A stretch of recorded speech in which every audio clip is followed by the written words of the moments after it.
Typhoon Bolaven rolling towards the Mariana Islands on tonight's tropical weather bulletin.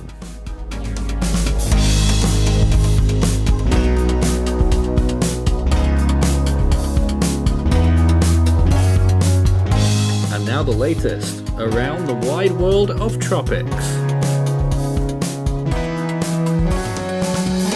Tropical weather bulletin for October 10th. Well, we're finally back, with me at least, on the usual time slot on our tropical weather bulletins, and we have several systems active that we need to talk about tonight. Typhoon Bolaven and borderline Hurricane Lydia, which has been very close to call on tonight's update.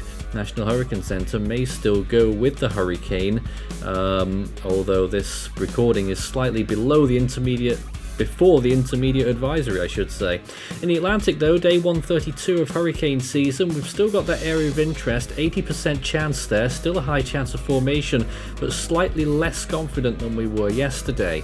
Day 148 in the Eastern Pacific, as mentioned, we've got borderline Hurricane Lydia, and it will be moving towards the coast of Mexico and is expected to become a hurricane soon. And Max, which recently made landfall along the coast of Mexico, that has probably started weakening. It is now inland. Bolaven is getting very close to the northern Mariana Islands and the central Mariana Islands. Saipan particularly could get a significant impact from that. And Koinu, the remnants of which are still active just off the coast of the Litsu Peninsula in southern China. No areas of interest in the Indian Ocean at this time, and really not much disturbed weather either. India looking very calm, just a little bit of convection along the southern coast of Myanmar. So let's take a look at Typhoon Bolaven. We have a typhoon warning for Rota, Tinian and Saipan, a typhoon watch for Guam, and a tropical storm warning in Guam as well. Tropical storm watches for the islands further north. It is currently 165 kilometers from Rota, 169 from Tinian, 176 from Saipan, 201 from Guam and 477 from Pagan further north. The storm is probably going to thread through those islands, Tinian and Saipan in particular by the looks of its current track, although it could still drift just slightly south of there. Here's Lydia right now, a hurricane warning for Islas Marias and Playa Perula to Esquinapa along the coast of Mexico. A tropical storm warning for Esquinapa to Bahia Tempehuaya and Manzanillo to Playa Perula. It is 77 kilometers from Isla Socorro, 575 from Islas Marias, 637 from Puerto Vallarta, 712 from Tepic and 724 from Mazatlan. Movement is northeast and is expected to accelerate. Well, let's take a look at satellite imagery of all of the storms and systems that are currently active. First of all, Typhoon Bolaven, which is starting to get a clearer eye picture there, although it's been clouded out a lot by a big burst of convection there. But what you'll note more than anything here is that just how close it's getting to those islands now. Guam is underneath some of the heavy convection now, and some significant bands passed through earlier on, and the main core of the storm is not too far away from the central islands of the Marianas as we take a look at this imagery. And here's his radar, and look how more well established this storm has been looking in those more recent frames. I don't know if it's just because it's getting closer to the radar, but it does appear to me that it is substantially intensifying at this point, possibly rapidly. Well, this is Lydia. It really does look good on the visible imagery, that's for sure, although the infrared does leave a little bit still to be desired. It does have a very tight core there of convection blowing up into the minus 70s, maybe minus 80s in one or two slots. But in general, it is still struggling a little bit, but it is starting to get a better appearance. This is Max. It made landfall earlier, a very messy storm, and probably one that will be forgotten quite quickly. It's just moved inland.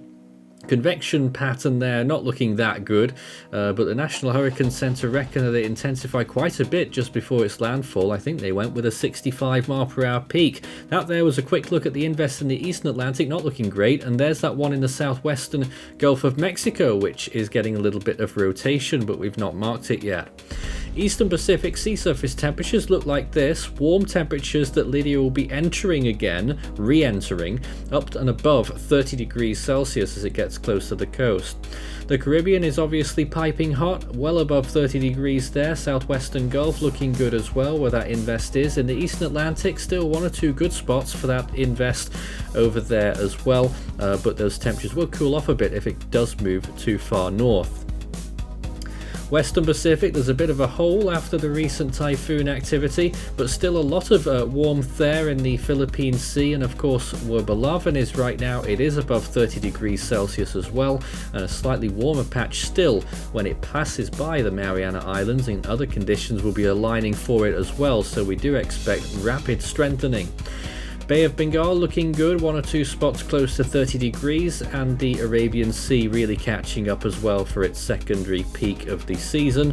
Southwest Indian Ocean starting to climb up there off the coast of Madagascar, 27 to 28 degrees Celsius, and off the coast of Australia very much looking healthy there, off the Northern Territory getting close to 30 degrees already, and the South Pacific creeping up too, about the half of Fiji at this point getting those 26 degrees Celsius waters, and many of the Vanuatu Islands.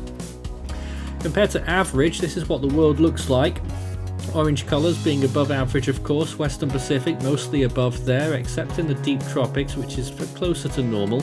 The Eastern Pacific still hot and cold, but more warm now. The Atlantic, of course, still very warm in the Gulf and in the Caribbean Sea. The main development region not as hot as it was earlier this season compared to average, but still a good 2 to 3 degrees above.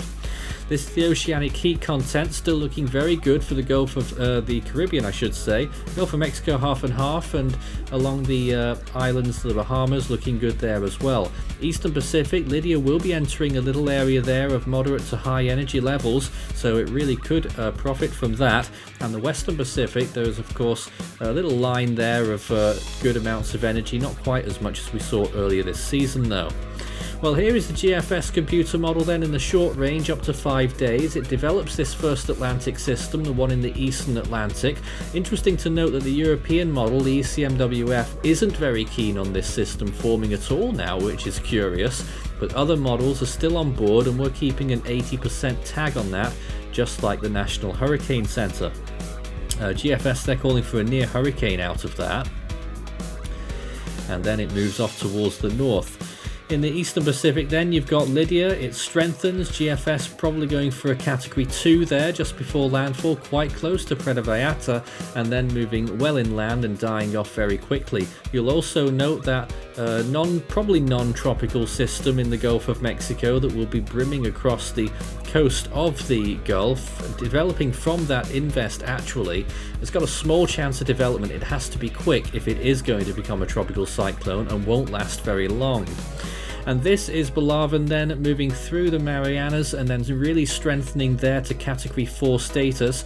Now interestingly, the GFS has slowly been tracking it down slightly, trending it down slightly, and it is now forecasting a minimum pressure of 935 millibars, which is quite a bit higher than it was at its strongest.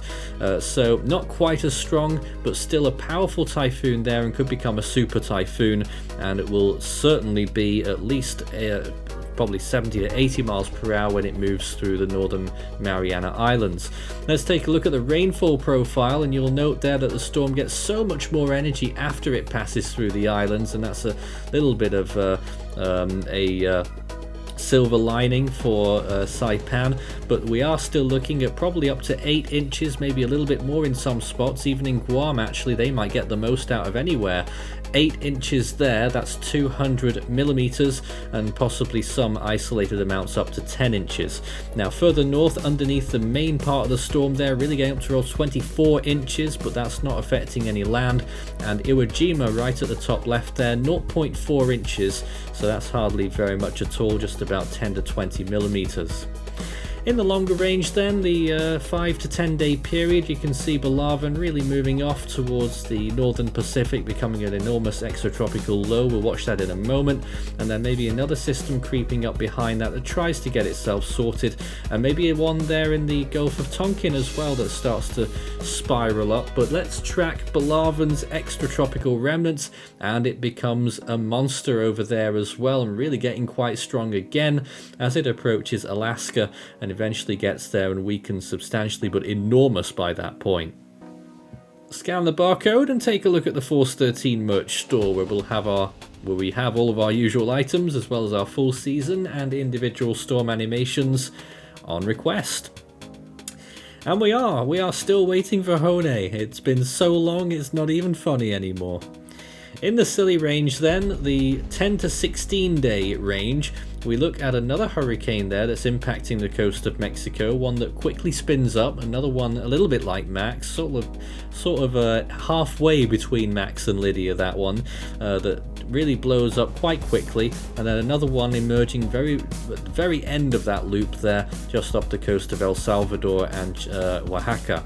Now, elsewhere though, not much going on in the Eastern Pacific. It is starting to shut down, and nothing else elsewhere in the world in the super long range today, which might be a surprise, but you can talk about all of that and more on our Discord server, discord.gg/force13 for tropical weather and general weather chat around the world. Well then, on this day is one that many might remember. It was 5 years ago to the day now, would you believe, that Hurricane Michael made a Category 5 landfall in the Florida Panhandle region near Mexico Beach. A very powerful storm, and one, some people suggest, a forgotten Category 5 in the context of all the years that surrounded it. But we also had active Leslie, a Category 1, Nadine, which was a tropical storm in the eastern Atlantic, and Sergio was coming back towards Mexico, almost like Lydia actually, but a little bit weaker. Well then, we are still code orange for Typhoon Bolaven. In the Atlantic, the next name on the naming list now is Sean. In the Eastern Pacific, it's Norma. And in the Central Pacific, it is still Hone. 65 storms this year so far now, getting up there. In the Western Pacific, the next name is Sanba. In the North Indian Ocean, it will be Tej. And in the Southern Hemisphere, of course, the seasons will be starting up pretty soon. Bureau of Meteorology put out their predictions not long ago. They're expecting 11 storms in the Australian region. The next name there is Jasper. Southwest Indian Ocean, first name is Alvaro. And in the South Pacific, next up is Lola. That's all from tonight's Tropical Weather Bulletin. We'll be back again tomorrow night.